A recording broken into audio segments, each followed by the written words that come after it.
Hello everybody, hope you're having a wonderful day, and this is lesson number 11 in our wonderful dive into the world of musical theory.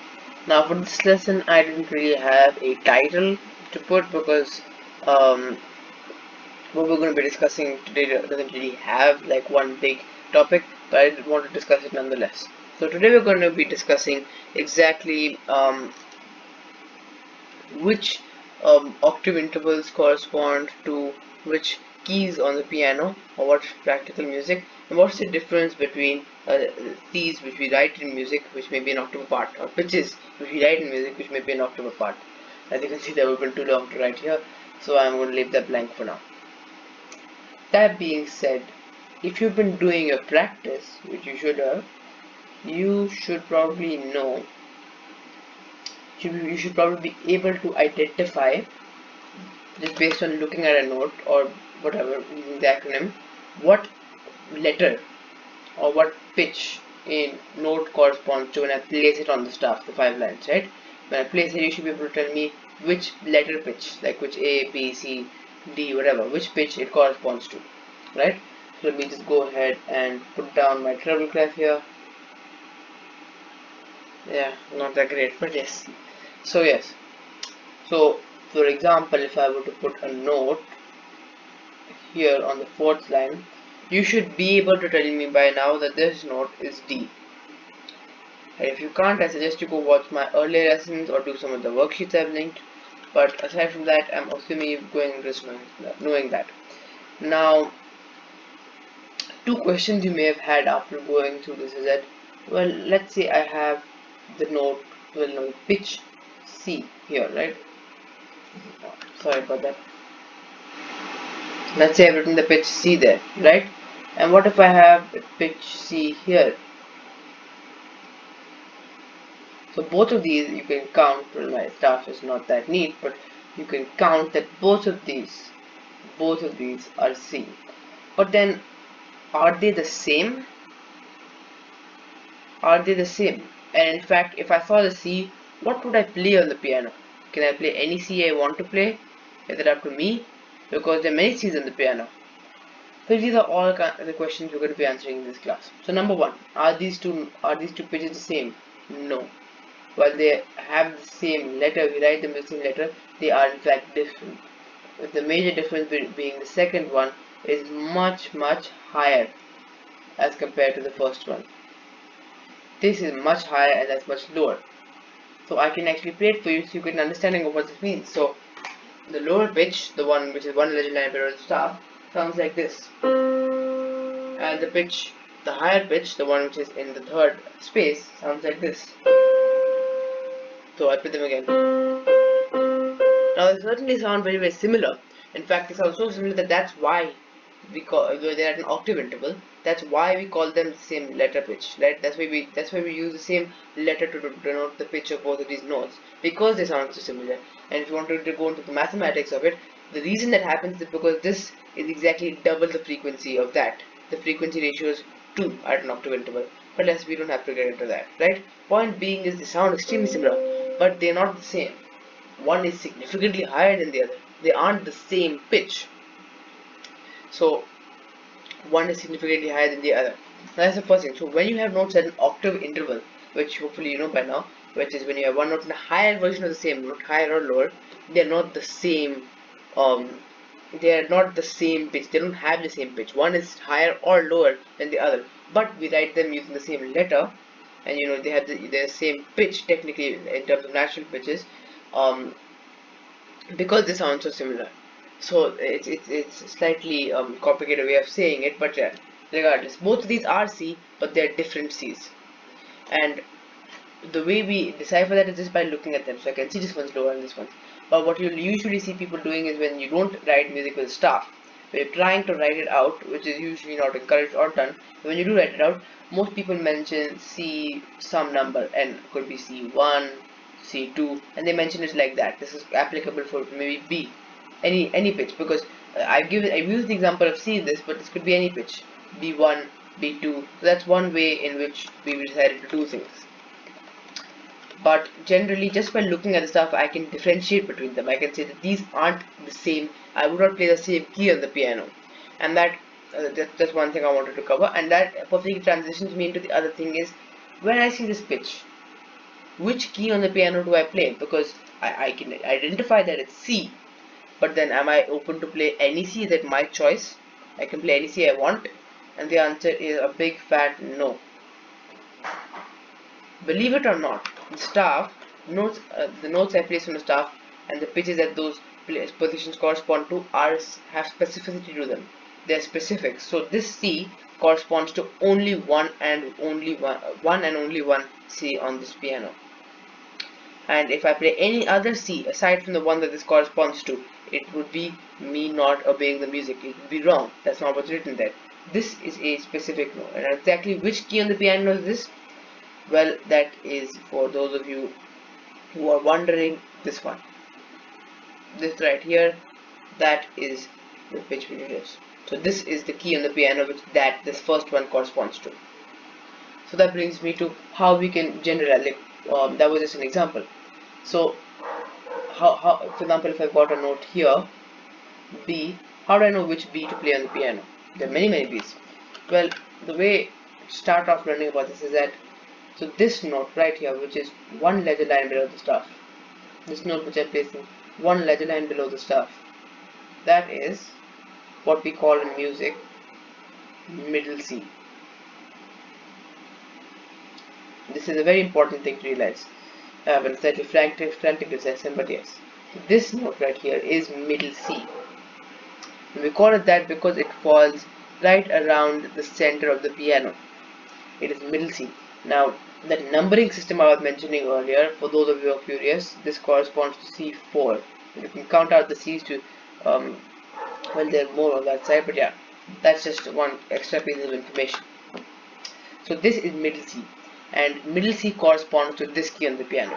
Just remember that middle C means that key on the piano, but this is not specific only to the piano. So for example, on the violin, middle C is putting three fingers down on the first string, on the G string. On the violin, that's what middle C is. On the French horn, after transposition, that's the open note where you don't press any keys. The three, you can think of them as buttons that the French horn has, but they're called keys, right? So for each instrument, there's a different, whatever key or position or whatever is associated with that instrument to play middle C, or any pitch for that matter. But there is only one. So this corresponds to this C, this key on the piano, and only that key. It does not correspond to this, for example, or this, for example. These are all C's, but this does not correspond to that. Alright, it only corresponds to this one.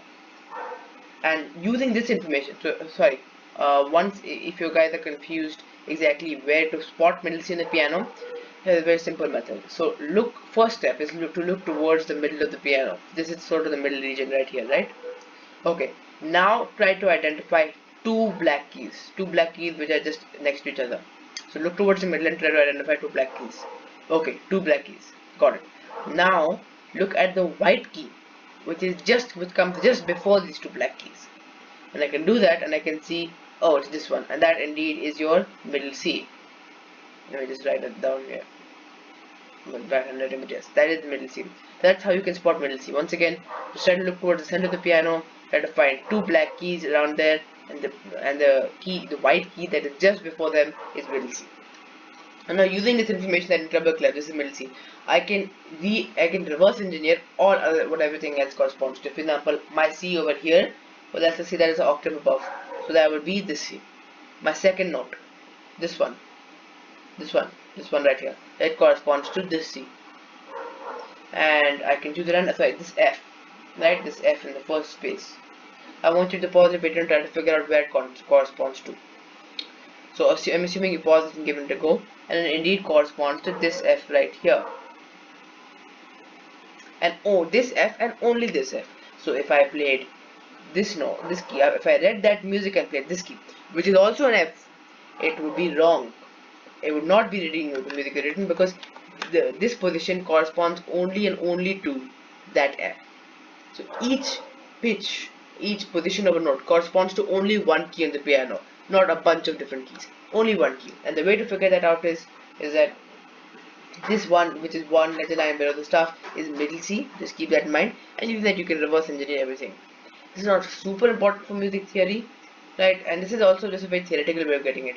This is best understood through practical music. When you actually get to playing it, and you realize that, oh, to play to play middle C, the lower C, um, I have to play some position. I have to press some combination of keys, and to play a high position of C, it's different. Maybe it's different, right? And it's certainly a different pitch that comes out.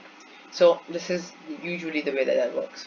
This is a purely theoretical way of thinking about it, but yes, I just wanted to make sure that you guys understood that when we write pitches on the stuff, they correspond to one and only one key on the piano, or position on the violin, or key on the French horn, or combination of keys on the French horn, etc., etc. That's the way it works. And again, for treble clef, the way to figure it out is this one ledger line below is middle C, and you can just reverse engineer on the piano everything else. But this is very instrument specific, exactly the way you want to interpret it practically. But theoretically, all you have to know that these two are different, and they are the different pitches. And once again, I just reiterate, when you're writing it down purely, I don't usually personally use this method, but when you're trying to write down the letters, for specificity, you always write a number next to it, and middle C happens to be C number 4 by that system. You can look up that system if you want, but I won't be covering it here. And so, okay, we got that. Now, what about the bass clef, you might be asking, and I will just get into that. So as we all know, the bass clef is set quite a bit lower than the treble clef, because we want to be able to write music for lower instruments, right? So let me just draw a bass clef right here. Now the way to do this in the bass clef, same rules apply. Each position in the bass clef, each position where I put a note, corresponds to one and only one key on the piano, one and only one position on the violin, etc., etc., right? So let's say, now the note that comes one ledger line above the staff, or the pitch that comes one ledger line above the staff in a bass clef, that also happens to be our friend middle C. Again, we call it middle C because in the exact middle of the piano, and when bass clef, one ledger line above the staff is middle C. And once again, you can reverse engineer everything else. So for example, if I take this E right here, the E that falls right there, what can I say about this? Well, I'm gonna go here, and in case you're wondering how exactly to do this, you can just say, okay, the C, then the B below that. This is the E that comes just that many spaces below the middle C. So C, B, A, G, F, E. Okay, this E. Got it. This is the note I want to play. And of course, pianists don't do this every time they look at it, and I doubt you would need to either. But when you're learning piano, for example, this comes naturally. You learn it in the way where you can immediately say that, oh, you learn it not that this is just E, you also learn that it means this key and only this key. Anyways, from theoretical standpoint, if you're ever trying to figure out things in a piano and you don't happen to play the piano, this is the way you can do it. But all I really wanted, and once again, this way actually very well illustrates what I was talking about with the treble and bass clef. So for example, a relatively low position of the treble clef, which is one ledger line below the staff, the relatively low note of the treble clef is the same pitch as a relatively high position on the bass clef, which tells us that the bass clef is set quite a bit lower than the treble clef.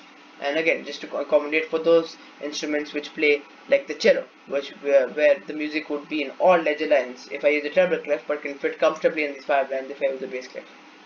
Anyways, this was a slightly weird lesson, but I did think it was important to just address that this is middle C, and once again, any position on the staff corresponds to one and only one key. On the piano, one and only one pitch. Pitches at octave intervals, this C and that C are indeed different. I'm just recapping everything, and the way to figure out in terms of the piano, if you want, is that just remember that this is middle C in the case of the treble clef, this is middle C in the case of the bass clef, and the middle C falls right in the middle of the piano, and you can reverse engineer basically everything from there. This is not super important in theoretical music. Understanding the thing that these two notes are different. These two pitches are very, very different. They aren't just the same pitch. They're very similar, but they are at the end of the day different pitches. One is higher and one is lower. Understanding that's very important, but this whole tracking the middle C stuff is just the practical version of this in terms of piano, and if you play a different instrument, you'll have a different way of interpreting it. Anyways, as I said, this is a pretty weird lesson, but I just wanted to make sure that concept was clear before we moved on to talking about things like the ground stuff. Anyways, that'll hope you have a wonderful rest of the day, and that'll be all from me for this lesson. Bye.